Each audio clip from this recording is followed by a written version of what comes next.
Naaalala ni Lucy ang pangakong ginawa niya sa kanya sa museo. Akala ni Dewan ay ang mga regalo ang tinutukoy niya, pero ang tinutukoy niya talaga ay ang pangako nito na ipakikilala muna siya sa girlfriend niya. Kinabukasan, sinuri ni Lucy ang porsyento ng marka na kailangan para makapasok sa universidad ni Dewan at napagtanto na napakataas nito. Determinado, nagpa siya siyang mag-aral araw at gabi para makapasok sa paaralang iyon. Sa paglipas ng panahon, patuloy na nakakakuha si Lucy ng magagandang marka at nagpapadala ng mga larawan ng kanyang resulta kay Dewan. Bilang kapalit, nagpapadala siya ng mga regalo sa kanya na nagpapasaya sa kanya ng husto. Isang araw, narinig ni Lucy si Sangyong na nakikipag-usap sa telepono at binanggit na may bagong kasintahan si Dewan. Nagulat, tinanong ni Lucy ang kanyang kapatid kung totoo iyon at sinabi nito na sa palagay niya ay totoo iyon. Nabasag ang puso, tumakbo si Lucy sa kanyang kwarto at nagsimulang umiyak, pakiramdam na sinira ni Dewan ang kanyang pangako. Ipinapakita nito kung gaano kalalim ang pagmamahal niya sa kanya.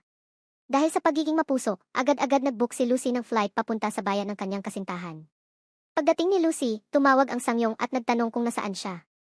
Nang sabihin niya sa kanya na nasa bayan siya ng pinagmula ni Dewan, nagalit ito at nawalan ng kontrol. Nagsisinungaling si Lucy, sinasabing dumating siya para makipagkita sa kanyang kasintahan mula sa dating api. Inutusan siya ni Sangyong na huwag gumalaw at sinabing tatawagan niya si Dewan para sunduin siya, binabalaan siya na huwag makipagkita sa lalaki.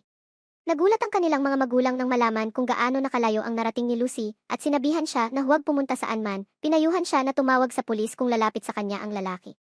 Mananatili si Lucy kung saan siya naroroon hanggang sa tuluyang dumating si Dewan, kasama ang batang babae na pinaniniwalaan ng lahat na kanyang kasintahan. Lalong nadurog ang puso ni Lucy sa nakita. Galit si Dewan at gusto niyang malaman kung bakit siya naroon at kung naiintindihan ba niya kung gaano nag-aalala ang kanyang mga magulang.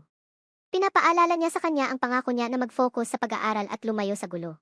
Sumagot si Lucy na hindi niya matutupad ang kanyang pangako kung hindi niya matutupad ang kanya. Pinakalma ni Dewan ang sarili at mahinahong tinanong kung nasaan ang batang nakilala niya.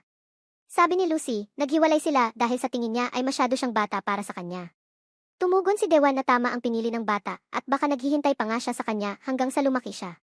Lucy ay umiyak, sinasabing alam niyang hindi niya gagawin iyon. Hintayin mo siya dahil may girlfriend na siya, sinasabi ang mga salitang ito habang malinaw na iniisip si Dewan mismo. Sinubukan ni Dewan na aliwin siya, sinasabi kay Lucy na balang araw ay makakakilala siya ng mas mabuting tao at kailangan lang niya ng oras para tumanda at maging mas matalino. Patuloy na umiiyak si Lucy at hindi mapakalma.